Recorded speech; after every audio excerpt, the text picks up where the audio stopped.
Do you want to see an adorable antenna? Let me show you something really adorable. This is the spark plug antenna from www.sparkgear.com. Not affiliated, just found him at a ham fest. Making these little 9-to-1 toroidal transformer 49-to-1 antenna couplers meant for end-fed half-wave antennas. And tonight we're gonna give it a try. Assuming this all works, the entire antenna system fits into this little, 3" by 5" pouch that I found at Menards, and all it is the 49-to-1 I guess, balun in this case, maybe. I guess it's an because it goes from unbalanced coax to a single wire output. Here is about 10 meters of wire. So it's gonna be a half wavelength on 20 meters. So we're gonna try out tonight. And a little tiny bit of coax that I'm gonna use as the adapter from my radio to this thing. It's also gonna serve as a bit of a counterpoise. We'll talk about that in a little bit later. But in theory, as opposed to the giant antenna bag you saw me carrying around last time, that's the whole antenna system. First time having it out, let's give it a shot. I chose this spot today right here at a local park because I'm right underneath this big old tree I think will be a good support for this wire antenna. So let's see if we can't get the antenna actually up into that tree to start with. I have these 3 little 5/8" nuts that I've just tied to the end of my wire here. This wire is fairly flexible, but not supremely flexible. If this doesn't end up doing the job or I can't get this tossed correctly, I do have some more flexible Teflon coated wire we could pull out, but I'm hoping this will do the job. It only took me a couple of tries to get the end of the antenna stuck in the tree there, but unfortunately, after I took this cool fast motion shot, I left the camera in time-lapse mode while I was planning to tell you all about the antenna coupler. So here's me from the future to tell you all about it. I'd actually heard about these from Vince, VE6LK, when he had a live stream that featured them a couple of weeks ago, and then when they turned up at my local hamfest, I figured I just had to have one. This is the actual spark plug antenna coupler. You can see it's a very small unit. It's maybe 5 centimeters long, or about 2 inches in freedom units. And it's really a very small number of components. We have this female BNC jack on the end where your BNC coax would get connected. We have this plastic tube. Not sure what kind of plastic it is. It doesn't feel like PVC. It might be Delrin or something. We have a brass thumb wheel on the end here. I'm assuming it's brass. That's what it looks and feels like. And that's just got a sort of a standard screw in there. And it looks like the whole thing is maybe filled with some kind of maybe epoxy, just to make it a little more solid and a little more waterproof. And then, of course, there's the toroid here, which looks like it has a sort of 3 windings of the primary side and 21 windings on the secondary side. So we have a 7-to-1 turns ratio, which is where we get that 49-to-1 impedance transformation that this module is designed for. The idea here is the same as with any half-wave antenna. A half wavelength of wire, of course, is not a transmission line, but it will have a very high impedance if it's half the wavelength on your frequency of interest. And in practical purposes, we'll have an impedance looking into the wire from this device of several kiloohms.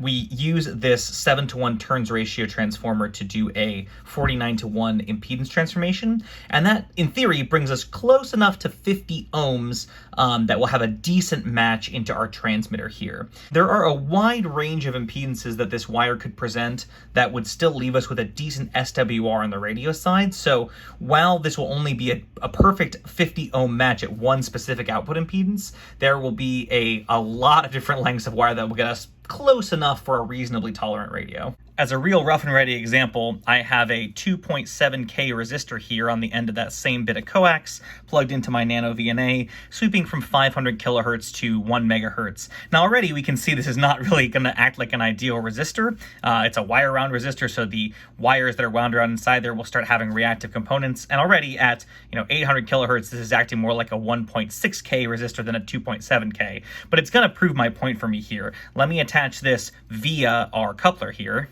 Now, with that same resistor acting as our antenna here, just tagged into this brass thumb wheel and squeezed into this BNC connector, we can see the nano VNA sees an impedance of 16.5 ohms plus about 5 microhenries. So a fair amount of inductance there, which makes a fair amount of sense because there's a great big inductor on the end of this line.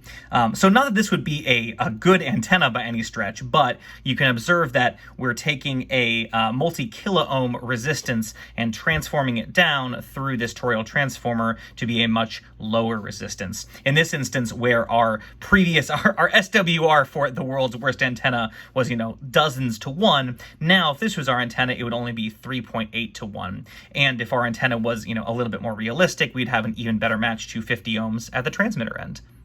Of course, I might have this methodology totally wrong, in which case I hope someone smarter than me will correct me. Alan, W2AW, was on the original Zoom call where I saw this. Maybe he'd like to chime in as to whether this is actually a valid way to examine this antenna coupler.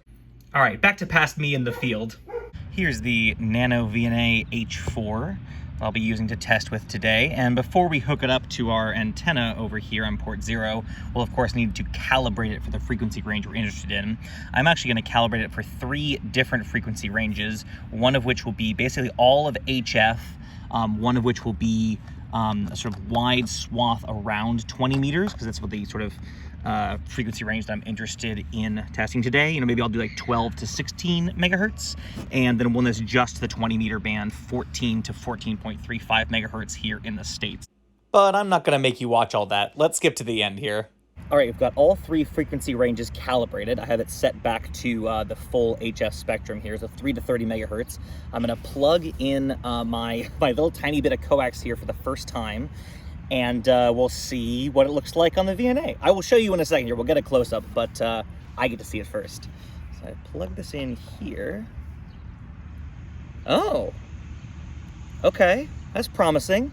Here's what I was seeing. So you can see I've enabled a second trace on my VNA here. The yellow trace is our SWR, and the blue trace is our Smith chart. And what's encouraging about this is that you can see that at some point in the middle of the HF bands, somewhere in here, SWR gets quite low, and we'll get over there with our markers in a second to see exactly where that is. And similarly, that's the point where the Smith chart presumably gets very close to 50 ohms at the center here. So let's use the little toggle wheel at the top, and we'll scroll. This is why I like to have the Smith chart and the SWR chart at the same time, because right now the SWR is currently 11.3. It's off my scale high, but I can still sort of tell where in my sweep I am by watching where the Smith chart is. Yeah, so we try and find that point of sort of lowest SWR there. Yeah, so we can see our antenna has an SWR of 1.15 here at 14.88 megahertz, which is a little above the 20 meter band, and that's kind of unfortunate because it means I have to cut my antenna longer rather than cutting it shorter, and that's going to be a problem. Here's that same measurement with a slightly narrower bandwidth. This is our sweep from 12 megahertz to 16 megahertz, and we can still see our dip is a little bit too high. So we're gonna need a longer bit of wire to make this work, but fortunately I came prepared. Whenever I'm operating portably, I bring a bag of useful goodies with me. A lot of it is tie line, so cotton tying line. There's some rubber bands in there, there's some Wago connectors, and also some banana clip leads. When you're working with wire antennas, these can be a savior if you all of a sudden something snaps or breaks and you don't have the ability to solder in the field. So let's see if adding, this is probably 12 inches of wire. Let's see if we can get ourselves down into the 20 meter band with this antenna. I do have a couple more of these, and like I say, I have more wire if we need it, but this would be awfully convenient, wouldn't it? So all I've done here is add my little alligator clip into the middle of this wire here, just snipped it and put it in between. There's no point in preserving this piece of wire. We know it's too short. And listen, I will be the first to admit that this looks rather goofy, but the proof of the pudding is that, let's look at the Nano VNA. Now our point of lowest SWR is right around 14 megahertz. It's actually a little bit too long now. A dip is at like 13.9 megahertz. But if I go up to the very top of the 20 meter band at 14.36 megahertz there, the SWR is still below 1.5 to 1, which will be fine for my purposes. There's actually a much wider bandwidth than I was expecting from this antenna. Now, this is all with this short, stubby I think it's a 10-inch piece of RG58 coax.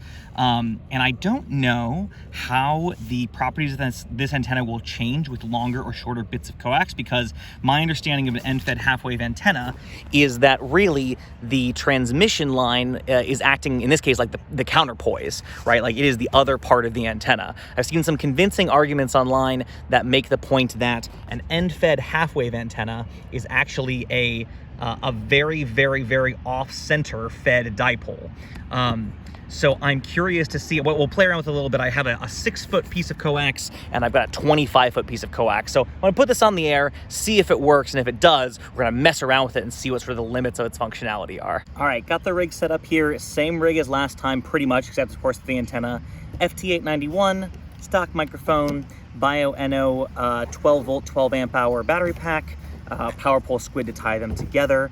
I should say, you know, it's a little silly to have this big of a radio and this big of a battery pack with an antenna this size. The goal of this project, let's loosely call it, is to develop a second setup that's much, much smaller. So using the antenna that fits in a little index card size package, using a smaller battery that I actually happen to have with me tonight because I've been using it to charge the Nano VNA, one of these 6 amp hour 12 volt batteries that you can see is a lot smaller here.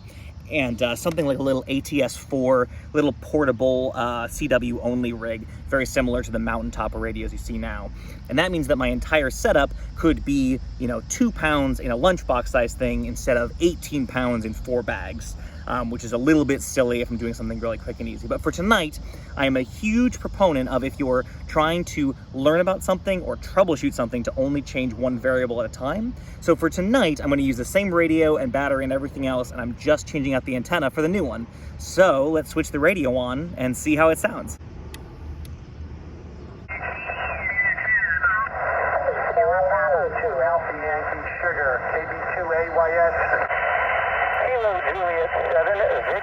Parks on the air station. Did I get that right? Let me get my logbook. This is Kilo India 5. One thing I'm going to do here is turn my transmit power down. Now, this little antenna claims that it's good for a power of 50 watts on CW or single sideband, and that seems great. It seems a little high to me for the size of the toroid that is in it. I have no reason to doubt that it's been tested and works at that power level. It just feels awfully high. So I'm going to turn my power down to about 25 watts to start with, just because I would hate to cook this thing on the very first transmit. Then we can sort of observe the effects and go from there.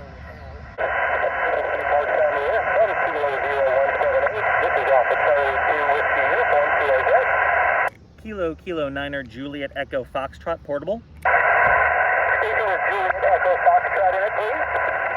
Yeah, this is Kilo Niner Juliet Echo Foxtrot QSL. Alright, you copy. Kilo Niner Juliet Echo Foxtrot.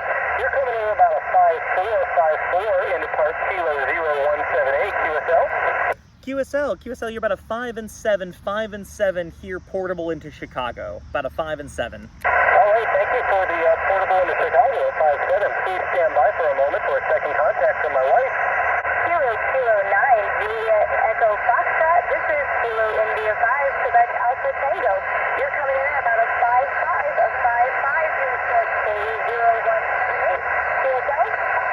QSL, Kilo India 5 Quebec Alpha Tango. You're about a 5 and 7 into Chicago tonight. Thank you for Kilo 0178 and have a great evening. Well, thank you so much for Chicago, and you have yourself a great evening. 73. Hey, it works! Well, lots of signals coming in tonight. Without doing like actual whisper testing or something, it's a little hard to tell comparatively to like the vertical how far out it's getting. But I'm gonna see if I can hunt a few more stations down, and we'll use that as a gauge of how well the end-fed half-wave is working. Thank you. Joe Delta 1, Quebec, Romeo Charlie, 90 QSS. Got some kind of contest going on. There's an Ecuador station coming in, and I heard a British guy contact him. But it's a good sign. He's probably pointing a giant beam at me and my little antenna, so it's not like I'm going to get through to him. But it's cool to hear a signal. It's on a little piece of wire. It's fun to be able to hear some of the stations that if it's on. When I switch over to the wire, I can just barely hear or can't hear at all. So I think think I'm going to switch back on the other antenna and put out a few calls and see what else I could stir up, if anything, across the pond. I hope that you have a great week. Thank you so much, Ed. Yeah, you have a wonderful evening. Hope all year comes back to you. And yeah, look forward to chatting again, and have a good one.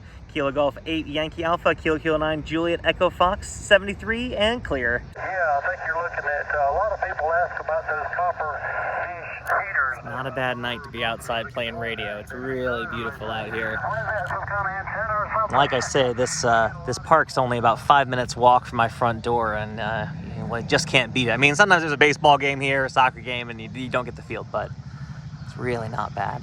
Oh, going back to the hole. That was from, I think it was about 17 meters. Anyway, let me say something to you. I got an early day tomorrow. This is KP1JRS, I think. You'll hear him in a sec here. Sorry, turn it down. You'll hear him in a sec here calling CQDX. DX in this case just meaning distance, looking for any station far away. Now, KP1 means this is a Puerto Rican station. Does the continental United States count as DX in Puerto Rico? Unclear. Probably he's looking for Europe. I heard him just a moment ago responding to an EA station, which I think is Spain. So probably a generic Chicago station is not what he is looking for.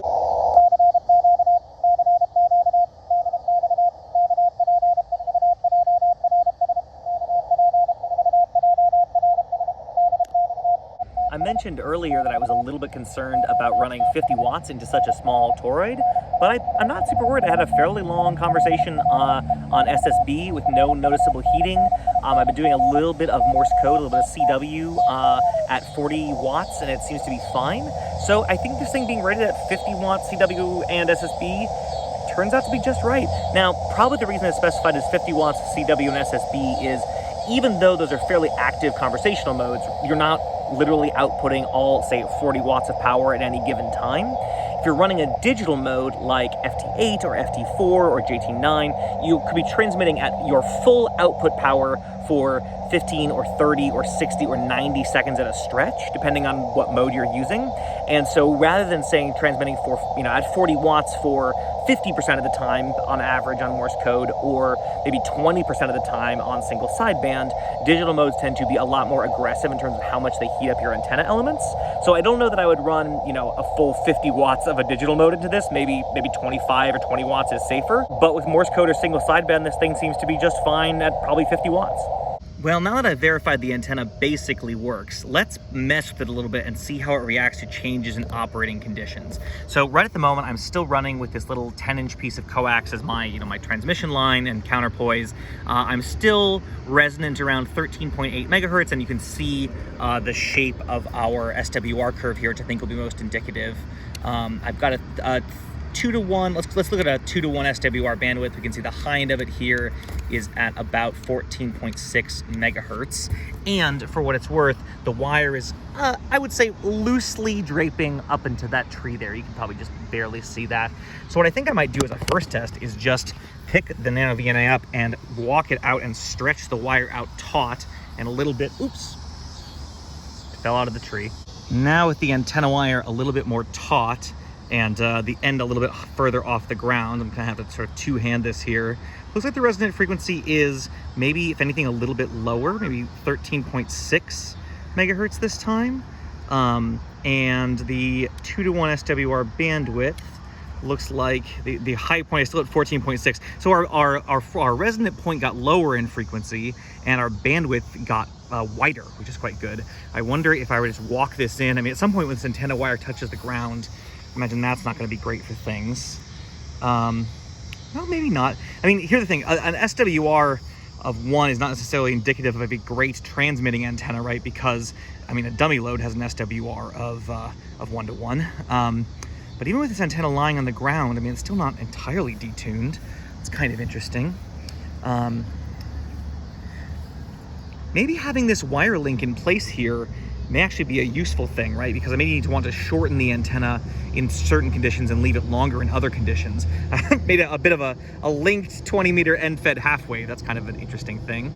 Now I've got the antenna back at the table. I've tried to keep the transformer at the same spot, but instead of that 10-inch piece of coax, I have 25 feet of RG8 coax just sort of lying on the ground there. And you can tell already our bandwidth seems to be much wider. I've actually gone back to here the frequency range where frequency is from 3 megahertz to 30 megahertz just to get a better picture of what's going on. And you can see I now have a SWR of below 2 to 1 from 12.2 megahertz or so all the way up to about 15.7 megahertz. So by sort of having a giant bit of coax as ground here, I'm improving my SWR in that range. Now, like I say, that doesn't necessarily mean it's going to be a better transmitting or receiving antenna, but it sure is interesting. I mean, the fact that we're having these like dips in SWR at higher frequencies makes me think that the loss is maybe more effective in reducing SWR than the transmission, like the radiation resistance, but it is interesting.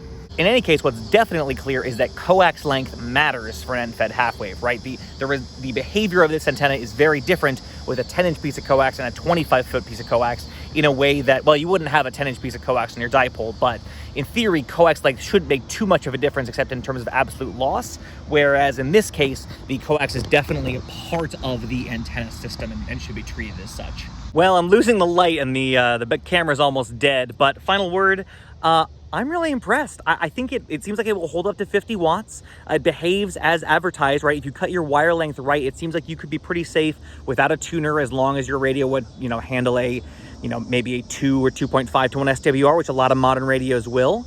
And I love the idea of being able to have a whole antenna for, say, 20 meters in a sack this size. So more to come on the more portable version of my radio setup for sure. But in the meantime, if you're interested in one of these, and again, I'm not affiliated, I just think it's a neat piece of gear, sparkpluggear.com. Check them out. Neat piece of kit. I think it did not cost all that much. And yeah, if you find out different things or if you think I've goofed, let me know in the comments and I'll see you next time.